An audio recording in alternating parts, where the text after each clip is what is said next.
नमस्कार। तो आज हम जानते हैं भारत की सबसे पूजनीय नदी गंगा के बारे में।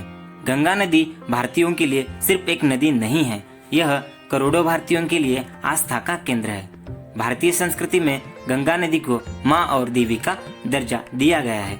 यह भारत की राष्ट्रीय नदी है। तो दोस्तों, आप इस चैनल को जरूर सब्सक्राइब करना।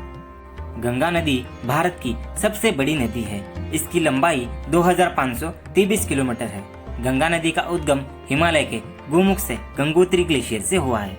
इसकी ऊंचाई 3100 मीटर है और यह स्थान उत्तराखंड के उत्तरकाशी जिले में स्थित है।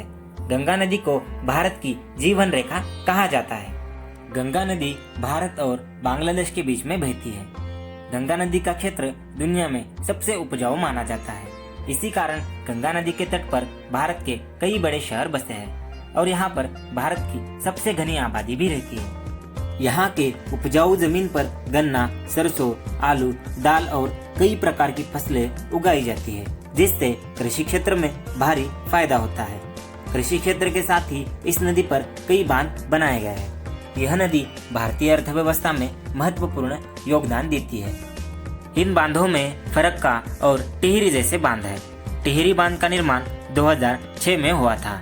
इस बांध से करीब 2400 मेगावाट बिजली का उत्पादन किया जाता है और लाखों हेक्टेयर जमीन की सिंचाई की जाती है। हर दिन इससे कई करोड़ लीटर पीने का पानी महानगरों में पहुंचाया जाता है। गंगा नदी में यमुना, रामगंगा, कर्नाली, गंडक जैसी कई नदियां आकर मिलती है। गंगा नदी के तट पर कई ऐतिहासिक शहर बसे हैं, जिनमें प्रयागराज, वाराणसी, पटना, मुंगेर, हाजीपुर, कलकत्ता और कन्नौज जैसे कई बड़े शहर हैं। गंगा नदी को हेमवती, भगीरथी, मंदाकिनी और जाह्नवी जैसे कई नामों से जाना जाता है। देवप्रयाग में भगीरथी और अलकनंदा नदी का संगम होता है। इन दो नदियों के मिलने के बाद गंगा नदी मुख्य रूप से प्रवाहित होती है। वैज्ञानिकों के अनुसार गंगा नदी के जल में बैक्टीरियाफोज नाम का बैक्टीरिया पाया जाता है, जो कि बैक्टीरिया को खत्म करके जल को शुद्ध बनाए रखता है। गंगा नदी के पानी से दुर्गंध नहीं आती। स्वतंत्रता पूर्व अंग्रेज भारत से इंग्लैंड जाते वक्त अपनी यात्रा में गंगा नदी का पानी ही पीने के लिए लेकर जाते थे, क्योंकि गंगा नदी का पानी सड़ता नहीं था। इसके विपरीत वह इंग्लैंड से आते वक्त जो पानी लेकर आते थे वह खराब हो जाता था और उससे दुर्गंध आने लगती थी। गंगा नदी में 260 से ज्यादा प्रकार की मछलियाँ पाई जाती है और नदी के पात्रों में डॉल्फिन और शार्क जैसी मछलियाँ भी पाई जाती है और इसके परिसर में नीलगाय, सांबर, हिरन जैसे जानवर और कई प्रकार के पक्षी पाए जाते हैं। गंगा और सहायक नदियों द्वारा बंगाल की खाड़ी में विश्व का सबसे बड़ा डेल्टा बना है।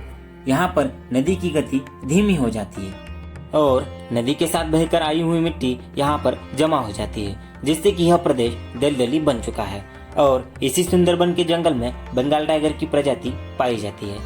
पौराणिक मान्यता के अनुसार गंगा नदी स्वर्ग की नदी है और इसे पृथ्वी पर लाने का श्रेय राजा भगीरथ को जाता है। राजा भगीरथ के पूर्वज और राजा सगर के 60,000 पुत्रों को एक ऋषि द्वारा श्राप दिया गया था, जिससे उन सभी की जलकर मृत्यु हो गई। अपने पूर्वजों की अस्थियां गंगा में प्रवाहित करके उन्हें मुक्ति देने के लिए राजा भगीरथ कठोर तपस्या करके ब्रह्मा जी को प्रसन्न कर लेते हैं। स्वर्ग की गंगा नदी का वेग पृथ्वी सहन नहीं कर सकती थी, इसीलिए भगवान शिव ने गंगा को अपनी जटा में धारण कर लिया। इसके बाद ही गंगा पृथ्वी पर अवतरित हुई थी और भारत के पौराणिक ग्रंथों में भी गंगा नदी को सबसे पवित्र, पापों से मुक्ति देने वाली और मोक्षदायिनी कहा गया है। गंगा नदी हर दिन ज्यादा प्रदूषित हो रही है। हाइड्रो इलेक्ट्रिक पावर प्लांट हो या औद्योगिक नगरी से कचरा, ड्रेनेज और कई कारखानों का केमिकल वेस्ट गंगा नदी में छोड़ने के कारण यह काफी प्रदूषित हो रही है। लेकिन कोरोना वायरस के चलते लॉकडाउन की वजह से कई कारखानों से फैलने वाला प्रदूषण बंद हो चुका है। इससे गंगा नदी काफी स्वच्छ हो चुकी है और जिन जगहों पर गंगा नदी का पानी सबसे प्रदूषित था, वहाँ पर भी गंगा नदी का पानी पीने लायक हो चुका है। लॉकडाउन खत्म हो जाने के बाद भी गंगा नदी इसी प्रकार निर्मल बनी रहे। आज के लिए बस इतना ही। तो दोस्तों, आप इस वीडियो को लाइक और चैनल को जरूर सब्सक्राइब करना।